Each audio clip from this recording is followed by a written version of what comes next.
Hi friends, ఈరోజు మనం చాలా ఈజీగా ఇంట్లోనే టేస్టీ భక్షాలు అంటే పూర్ణం బూరెలు, బొబ్బట్లు స్టైల్లో ఎలా చేసుకోవాలో చూడబోతున్నాం.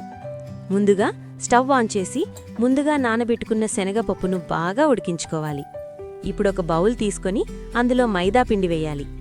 దాంట్లో కొద్దిగా ఆయిల్ వేసుకొని మెల్లగా కలపాలి. తర్వాత కొద్దిగా నీళ్లు వేసుకుంటూ చపాతీ పిండిలా సాఫ్ట్గా కలుపుకోవాలి. ఈ పిండిని కొద్దిసేపు పక్కన పెట్టండి. ఇప్పుడు మిక్సీ జార్ తీసుకొని అందులో ఉడికించిన శనగపప్పు, 4 యాలకలు, అలాగే తురిమిన బెల్లం వేసి బాగా మిక్సీ పట్టుకోవాలి. దీంతో మనకు మంచి స్మూత్ పూర్ణం రెడీ అవుతుంది.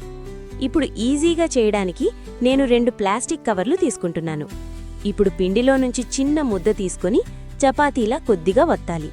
దాని మధ్యలో మనం తయారు చేసిన బెల్లం శనగపప్పు పూర్ణం పెట్టాలి.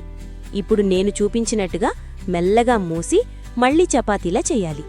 ఇప్పుడు ఒక ప్లాస్టిక్ కవర్ మీద పెట్టి పైనుంచి ఇంకో ప్లాస్టిక్ కవర్ పెట్టి మెల్లగా ప్రెస్ చేస్తే చాలా ఈజీగా భక్షాలు తయారవుతాయి.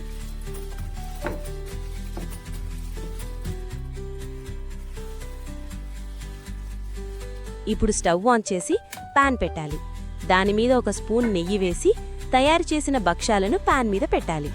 2 పక్కలా గోల్డెన్ కలర్ వచ్చే వరకు కాల్చుకోవాలి.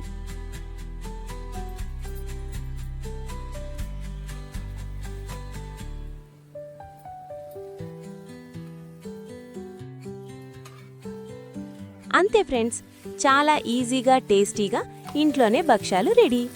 మీకు ఈ వీడియో నచ్చితే లైక్ చేయండి, షేర్ చేయండి, ఇంకా మా ఛానల్కి సబ్స్క్రైబ్ చేయడం మర్చిపోవద్దు. Thank you for watching.